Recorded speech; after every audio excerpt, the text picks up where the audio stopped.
All right, the worst balance patch ever created. Skitten had a good one. It was Earth's next balance. the next balance patch. Why did that get stuck in my mouth? The next balance. That's what she said. So this is the worst one coming up. That was disgusting. Maybe this happened after he realized we're all gonna fucking die. But I don't know. I haven't seen Tears Zoo in a while, so thank you guys for coming back, joining Headband, Chavez, and Skitten for another wild adventure. Headband touch? Yeah, let's do it. Play. We're gross.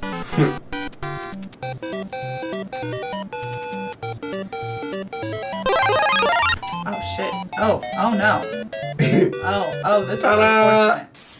We've covered a lot of topics on this channel, but pretty much all of it has been only related to the Anthropocene meta.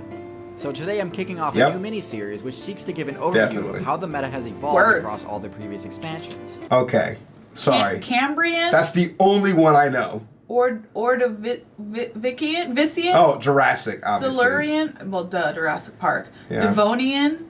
Devonian makes me think of Devin Palmer. We should watch some Devin Palmer TikToks. Sorry. Okay. Carboniferous? Permian? Triassic? No, Triassic. Sorry, that's an I. It's blurry. Jurassic. I've heard of the Cretaceous period. I've heard of Cretaceous. We have, yeah. Tertiary. Yep. And Quaternary? And I think that's recent. Yeah. Today's episode is about the Triassic period, an expansion sandwiched between two of the most controversial and meta-shifting balance patches the game has ever seen. Alright, so at the end of the Permian expansion came the balance patch 1.2.1, known better by its community-given name, The Great Dying.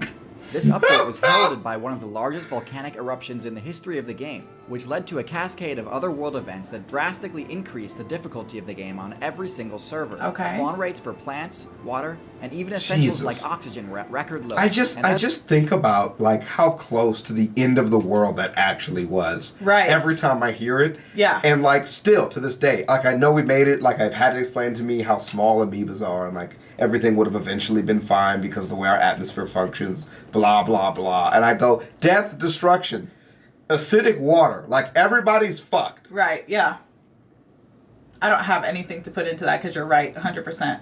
You just don't ever think about like the end of the world. Like that's hell. That's what hell, like hell is just a guy having a flashback to that and being like, we're gonna be fucking killed. Like it happened already, dude. We survived. This is like... Survived? This is like the historical purgatory.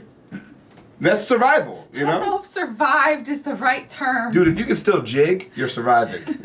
Can't jig in hell. Nobody jigs in the fucking hell part of the Bible. I mean, they might. They're having their skin ripped off. It's like an eternal jig. Like, you can't stop jigging. Nah. There's like one guy jigging on coals. Like, this fucking sucks.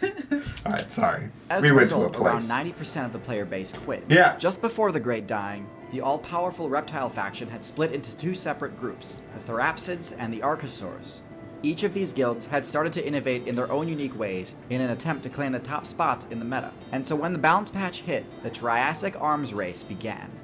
So let's take a look at how the two warring factions innovated going into the Triassic. Please. Therapsid players had already been experimenting with new builds before the Great Dying. They already had builds like the Dimetrodon and Gorgonopsid destroying the competition. Fucking name. Ability-based builds were still in their infancy and weren't well optimized at all, but these two were the most mobile at the time. Okay. While this allowed them to body their competition at the time, it was the cooperative survivalist strategy of Lystrosaurus build that carried the Therapsid faction through the balance patch. Lystrosaurus was able to deal with the extreme difficulty of the Great Dying because they could hide underground to avoid the atmospheric changes, and could use their tusks to access loot contained in the heavily armored plant roots. But aside from them, just about every other Therapsid build became obsolete during the Great Dying. After the difficulty was lowered again, the Therapsid faction put most of their evolution points into refining their most successful builds into the best versions they could be. They unlocked traits like fur, warm blood, milk, and whiskers during this time, laying the groundwork for some of the extremely important builds much later in the game's timeline. Cool! However, during the Triassic expansion itself, the Therapsid faction didn't really go for any of the riskier, more wild changes. Isn't that one of those things that they were like, don't actually exist? Maybe? I think it made it on TV once. Their builds. Meanwhile, the Archosaurs chose a different route. At the start of the expansion, they were heavily unfavored in the Therapsid matchup.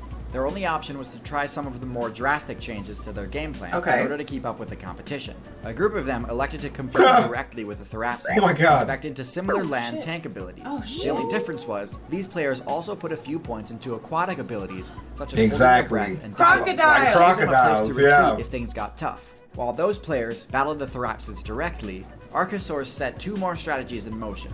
The first strategy was to put hardly any points at all into HP, and instead invest heavily into upgrades related to skin aerodynamics, Birds. which allowed them to be the second faction in the history of the game to ever unlock flight. This worked because they didn't really need HP, seeing as the only other aerial builds were lower weight class Right. insects like beetles and grasshoppers. Makes sense. The Yeah. massive mobility advantage was all they needed. Around the same time, another group of Archosaurs started to use an extremely off-meta technique that had never been done effectively. They switched from quadrupedalism to bipedalism. Obviously, this control scheme is more Who's difficult to moving? master, He said, but "I it does gotta allow for go." some very unique builds, and gives access to some extremely powerful advanced Oh techniques. shit. Freeing up your front limbs allows them to become more specialized for other uses. Digging, grabbing, tool use, the possibilities are endless. In addition, Jeez. the height advantage is really useful for Real quick. So you know how like we're on a diet, right? Mhm. And we're low carb right now, right? So like he said possibilities, and I swear to God he said Postabilities. possibilities. I swear to God. The pot. You know what's funny? I'm gonna show a picture of that fucking disgusting sandwich you showed me. It looked so good. I'm sorry for insulting you so freely, but it was gross. It looked good. The It was okay. It was like possibilities a are big ass endless. piece of bread, right? And then it was like hollowed out, and it was stuffed with pasta. Like your wife. Let's do it. You gonna leave that in? No, I hope not. This should be edited. That's why I'm talking to myself. Dude, I'm sorry. as an aside, since we're here already, Just a yeast infection waiting to it's happen. just it's on the way, sprinting there. You think the fucking meme? They got fucking. As an aside, it makes some people on the internet so upset how happy we are on camera. And I'm sure you're just disgusted by this, but we're having a great fucking time. Alright, play. especially against builds that use tall grass, shrubs, or other foliage for cover or camouflage. This one change allowed the Archosaurs to gain a massive advantage against the Therapsids, although at this point, they collectively changed their gamer tags from Archosaurs to dinosaurs. By the end Hey! of the Triassic expansion, dinosaurs, combined with pterosaurs and protocrocodilians, were absolutely dominating every server in the game. The first dinosaur builds to make waves in the meta were Herosaurus What and the Eoraptor. I don't know what The that real is. breakout came with the Coelophysis. Bro, that nigga might as well have put calculus up on the fucking screen. I can do calculus. I would do better with that. Look, I'm an English major, so no. Like, he could have just said science things, and I would have been like, you right? Bro, if none of that was real, I couldn't I wouldn't fucking know. fact. It would take me longer to fact check that than just go, yeah, man, sure. Like earlier in the video, he was like, he put a note, he's like, I misspoke. This is actually, Yeah. I don't know.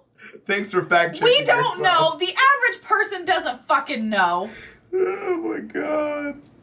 How does it feel to be the By smartest trading a man in little the of their room? power Right. and energy, they gained traits that really put the nail in the coffin for the former champions of the Permian meta.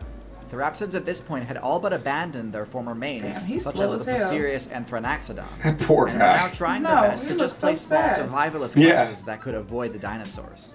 However, this strategy did not save them from the new Coelophysis build. Their high mobility allowed them to no. keep up with these smaller builds, and their long No, necks not the and slender babies. snouts allowed them to reach Not through the barriers and babies. into cover. Shit. At this point, the Therapsid guild had dissolved, having been completely eliminated from every niche they'd once held. A few loyalists remained, though, hiding underground or in trees during the day, and only daring to venture out at night. They adopted a new guild name, Mammals. Nice. Dinosaurs were easily just as overpowered and abundant as the Therapsids which had come before them. So by now you're probably wondering, why didn't the devs nerf them in the same way that they did at the end of the previous expansion? And the answer is, they tried. At the end of the Triassic, another extinction patch was rolled out, but I think the devs were afraid to use more of the harsh nerfing methods because of how drastically the player base had dropped after the Great Dime. Right. And so instead of shaking things up in a way that would let off-meta builds steal niches away from the top tiers, what really ended up happening was that the dominance of the dinosaurs, pterosaurs, and crocodilians was only further cemented. So while the Permian extinction was controversial because of how badly it nerfed the Right. top Right. race, the Triassic extinction was controversial because of how little it hurt the top Mm-hmm. race. Starting here and lasting for the longest continuous time period, dinosaurs would own every top-tier niche in the game, branching out into pack hunters, solo tanks, team defense builds, and unstoppable DPS builds. Jesus. We'll talk about those expansions as well as the ones that came before and after in other videos. I was gonna say, Yeah. it's like in Clash of Clans, or Yeah. Clash Royale, how it's super pay to win right now. Like it was already pay to win. Like let's be real. Clash Royale, Clash definitely, Royale's yeah. mad pay to win. Yeah. But like with the new update, that shit is fucking hella pay to win. Yeah. And like the dinosaurs had that guap. Dude, it's so funny because like when we look at patch notes for like easy games like Balloon Tower Defense, stuff like that, if you don't know how to play the game, it doesn't really affect you anyways. It's Right. only affecting top tier players. Right. For Like us. strategies. Like us. Honestly, with Balloon Tower Defense, like yeah, we're the only people that fucking matters. If we spend one bad max upgrade, we're gonna lose the game immediately, right? So, that's literally the reverse.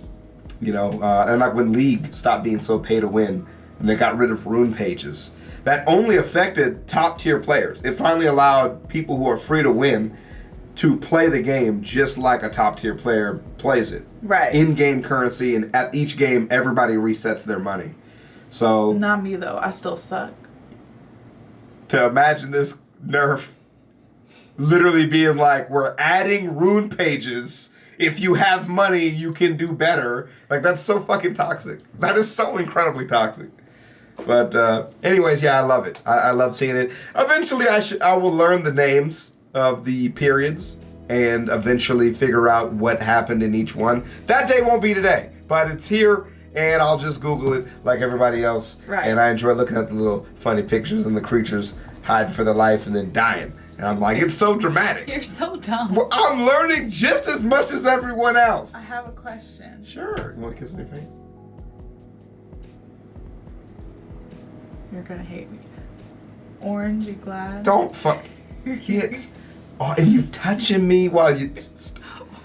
Go ahead. I can't fucking talk in your videos, but you make puns galore over here. I can't You even talk so much I in can't my even videos. mention it. You make sure to cut out all me talking and That's all not of my. true. Go with her channel and watch and find out. Plug there, like that plug there. Orange, you glad? Stop! I'm plugging your channel too now. Are you still doing this?